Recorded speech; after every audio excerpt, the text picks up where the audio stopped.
अरशद नदीम साहब जो है वो पाकिस्तान के लिए एक बहुत अच्छी खबर एक बार फिर लाए हैं अरशद नदीम साहब। और ये सऊदी अरब से ख़बर है, रियाद से ख़बर है कि जहाँ पर ये इवेंट जारी था कि जिसमें अरशद नदीम ने पाकिस्तान को एक बार फिर गोल्ड मेडल जितवाया है। सो अरशद नदीम ने पाकिस्तान को गोल्ड मेडल दिलवाया है दूसरी बारी में, और उन्होंने पूरा एक रिकॉर्ड कायम किया है। इसकी डिटेल ज़रा शाहिद हाशमी साहब से लेते हैं जो कि हमारे सीनियर स्पोर्ट्स कॉरेस्पॉन्डेंट हैं। जनाब शाहिद हाशमी साहब, ये इस्लामी यकजहती गेम्स का इनेकाद हो रहा था रियाज में और उसमें पाकिस्तान के लिए अरशद नदीम साहब जेवलिन थ्रो में शरीक हुए थे और उन्होंने फिर ये ज़बरदस्त कारनामा अंजाम दिए। क्या क्या बताइएगा डिटेल्स हमें ज़रा। देखें, अरशद नदीम सबसे भारी रहे और कोई भी उनकी तरह 80 मीटर से ज़ायद की थ्रो नहीं कर सका। पहली जो बारी थी उसमें अरशद नदीम इतने मुतासिर कुन नहीं थे, 75.44 मीटर की थ्रो की थी। लेकिन दूसरी बारी में उन्होंने 83.05 मीटर की थ्रो करके ये मुकाबला जीत लिया।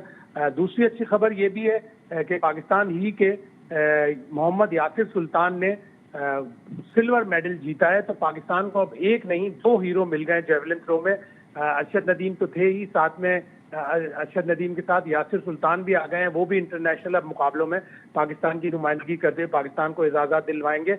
वर्ल्ड चैंपियनशिप जो अगस्त में थी उसमें इतनी अच्छी कारकर्दगी नहीं थी अरशद नदीम की। जाहिर है उनका काफ का प्रॉब्लम हुआ था, काफ की सर्जरी हुई थी उनकी। उसके बाद वो 8वें नंबर पर वर्ल्ड एथलेटिक्स चैंपियनशिप में आए थे। तो बहुत से नाक़िदीन ये कह रहे थे कि वो उनका फॉर्म खराब हो गया, लेकिन इस्लामिक सॉलिडारिटी गेम्स में इतनी अच्छी उन्होंने कारकर्दगी दिखाई है जिससे आगे के लिए भी उनकी मजीद कामयाबी उन्हें मिलने की तवक्को है। इंटरनेशनल जब ज़्यादा बड़ा कंपटीशन होगा जहां जर्मनी के भी एथलीट्स होंगे जेवलिन थ्रोअर और भारत के नीरज चोपड़ा भी होंगे, तो वहां के लिए भी ये एक अच्छी खबर है। सो ये शाहिद साहब, अब एक गोल्ड और फिर सिल्वर एक ही कैटेगरी में जीता है, तो इस पर्टिकुलर कैटेगरी में पाकिस्तान इसका मतलब हम कह सकते हैं कि तमाम ममालिक से आगे रहा है, क्योंकि गोल्ड तो जीता ही है और फिर साथ में सिल्वर भी जीता है। ऐसे ही है? बिल्कुल ऐसा ही है। और जिस तरह अरशद नदीम ने भी कहा था पेरिस ओलंपिक्स में गोल्ड मेडल जीतने के बाद वो एकेडमी बनाएंगे, और हुकूमती सरपरस्ती भी की गई थी कि जेवलिन थ्रो में पाकिस्तान का मकाम मजीद बुलंद हो। वर्ल्ड एथलेटिक्स चैंपियनशिप में अगले जो ओलंपिक्स होंगे 2028 में लॉस एंजलिस में, वहां पर तो पाकिस्तान को इन 2 हीरोज की बदौलत इंस्पिरेशन मिलेगी यंगस्टर्स को, यूथ को, जो ज्यादातर क्रिकेट की तरफ चले जाते हैं या थोड़े बहुत हॉकी की तरफ चले जाते हैं। उनको बड़ी इंस्पिरेशन मिलेगी कि अरशद नदीम के साथ साथ यासिर सुल्तान भी हमारे एक और हीरो आ गए, तो इंस्पिरेशन मिलेगी मजीद हमारे नौजवानों को।